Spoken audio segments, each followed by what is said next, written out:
The Catholic Bishops' Conference of the Philippines is urging public officials to protect the integrity of the ongoing Senate and Independent Commission for Infrastructure probes into the flood control scandal. Joining us to discuss this further is Father Jerome Siciliano, Executive Secretary of the Episcopal Commission on Public Affairs of the CBCP. Good morning, Father. Thanks for joining us again. Good morning to the two of you. Good morning. Okay, syempre, Father, we would like to know po yung stand ng CBCP on how is the investigation going on po sa side po ng ICI, of course, yung in partnership with DPWH. Kayo po ba ay natutuwa dun po sa nangyayari investigasyon ngayon? May pinatutunguhan po ba? Well, hindi pa naman tayo kagad makakapag-assess o evaluate ng ginagawa nila. Pero ang malinaw lang na sinabi doon sa letter na pinalabas ng CBCP, sana magkaroon ng transparency doon sa pag-iimbestiga. At kinatatakutan din ng simbahan yung magkaroon ng whitewash, magkaroon dito ng pagtatago, at baka hindi talaga yung katotohanan ng lumabas dito. So ito naman ay mensahe lang para masigurado natin na yung proseso na ginagawa ay para malaman talaga yung katotohanan, matukoy kung sino yung mga gumawa ng mga pagkurakot sa kaban ng bayan at mapanagot kung sino man ang dapat managot. So in other words, Father, ang suggestion po niyo is sana i-televise nila live or at least i-live stream ang mga hearings ng ICI? Marami pong pamamaraan ng transparency. Yung binanggit po ninyo ay isa lamang sa mga pamamaraan yan. So depende na ho sa ICI ngayon kung tutugon po sila doon sa panawagan ng simbahan na gawing transparent. Ang ibig lang naman sabihin nito ay dapat alam ng publiko kung ano yung nangyayari doon sa loob. Dapat yung mga detalye siguro ay meron ding nalalaman ng publiko kasi parang mawala yung agam-agam sa isipan ng mga tao na baka naman ito ay hindi talaga totohanan na pag-iimbestiga. So kumbaga, siguro yung context niyan ay mukhang yung taong bayan ay medyo, alam mo na parang dala na kami sa mga pangyayaring ito. Kaya palagay ko naman na may ginagawa na kayo ngayon, totohanin nyo na. So, i-involve nyo naman kami dito. At least yung involvement namin dito ay malaman man lang namin kung ano ba talagang ginagawa ninyo, ano na ba talaga nangyayari, sino ba yung inimbestigahan, ano ba talagang kanilang ginawa, parang ganun lang. Okay. It's good that you mentioned that, Father, no? Yung, kumbaga, yung pagod na yung ating mga kababayan sa nangyayaring korupsyon dito sa ating bansa. But time and again, based on our history, kapag po may mga ganitong klaseng expose, nagkakaroon nga po ng mga investigasyon, may nakukulong, pero at the end of the day, nakakawala pa rin po sila pag iba na po yung administrasyon. But do you think this time is going to be different? Well, we're hoping that this is going to be different because we wanted the process to really be, truthful and at the same time, may sense of accountability. Kasi kung halimbawa yung binanggit mo ay mangyayari ulit, parang pinadama mo lang yung tao, parang pinagbigyan mo lang para may masabi lang na may nanagot naman . So sana nga talaga ay kung makukulong ay makulong talaga.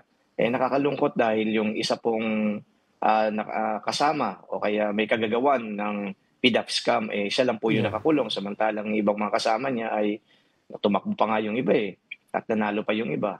So ibig sabihin, sana hindi na maging ganon ang kumbaga maging kalakaran. Pero tayo naman ay naniniwala na yung justice system natin ay maayos sana na mai-implement, mai-enforce para mapanagot kung sino man ang dapat managot at kung makukulong man, ay totohanan na makukulong.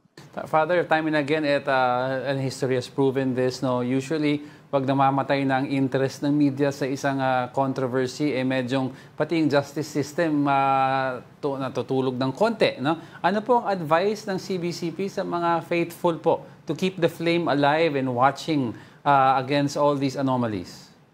Well, ngayon, ang panawagan ay lumabas tayo.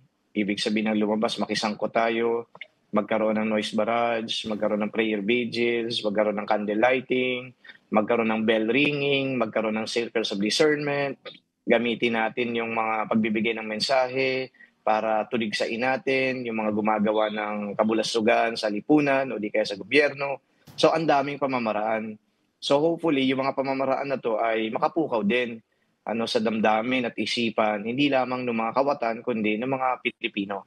Pero alalahanin ninyo, yung mga binanggit ko naman na yan, ay walang police power yan eh. So nasa gobyerno pa rin talaga ang kumbaga magpapapanagot. Ando doon sa kanila yung korte, yung judicial system. So gobyerno talaga ang dapat na gumalaw ng totohanan para tuluyan na mapanagot yung mga taong ito. Kasi ulitin ko, yung mga binanggit ko na yon ay moral suasion. Right. Hanggang dun lang kami. Pero yung CBCP po, meron pang nag-organize ng prayer vigils or mga special masses for prayer for corruption? Hindi po CBCP nag-organize siya. Ang nag-organize po niyan yung mga paro-parokya o di kaya yung iba't ibang mga grupo katulad ng civil society organizations. Sila po yung mga nag-organize nito. Ang ginawa lang naman po dito ng CBCP, nagpalabas nga ng pastoral letter para magbigay ng guidance. Right. At yung guidance na yun, yun ang sinusunod ngayon ng iba't ibang mga faith-based communities at ng mga parokya sa buong Pilipinas. Okay. Father, sabi niyo nga po kanina, gobyerno pa rin at the end of the day ang dapat manguna no, sa ating fight against corruption. At the rate that this is going through its appointment at pagbuo ng mga independent commission for infrastructure, etc. Do you think that this government is going to the right path that we want to go pagdating nga po sa paggalaban sa korupsyon? Well, at least may ginagawa sila. Kumpara mo yan sa walang ginagawa.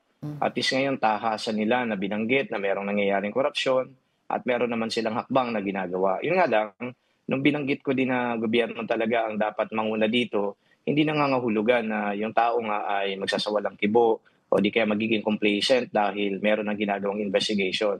The more na ang tao, ang mga Pilipino ay dapat na maging mapagmatsyag, dapat na maging masigasig, para kahit na yung mga nag-iimbestiga, hindi rin tatamarin. Binanggitin nyo kapag wala ng media coverage, kumbaga nananamlay din. Aba, hindi dapat gano'n. Kahit wala ng media coverage, kahit wala ng media mileage, kahit wala ng napapakinggan o napapanood sa television, usapin ito ng pagnanakaw, usapin ito ng injustice, kinakailangan may gawin tayo, hindi lamang ang gobyerno, kundi ang ordinaryong mga Pilipino, talagang magtulong-tulong para masawatan natin yung ganitong kabulukan na nangyayari sa ating lipunan. Alright. Father, last question na po on my side.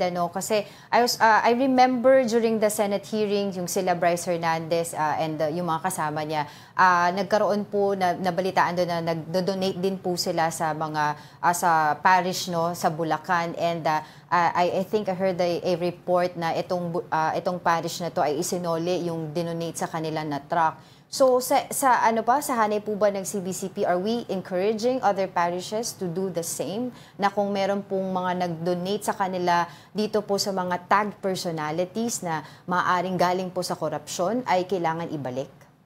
Wala naman kaming wala naman akong nalaman na pinababalik ng CBCP. Alam niyo, ang But what is your stand on that, Papa? Ang mga parokya na yan o di kaya mga diocese na yan, marunong naman sila mag-discern. Kaya pinapaubayan natin sa kanila. So kung meron ng gumawa nito, we laud the effort na ibalik. So hindi ko naman sinasabi na ganun lahat gawin ninyo. Pero ang ibig sabihin lang dito, meron naman silang discernment, nag-uusap-usap naman sila ng kanilang faith-based communities, ng mga parishioners nila, yung pastoral council nila. So silang dapat magkaroon ng communal discernment at communal decision. Kasi sa labas naman ng CBCP sa mga pangyayaring yun Unang-una, hindi naman nila alam kung talagang itong mga taong ito na nagbibigay ng donasyon, sangkot ba talaga sa katiwalian.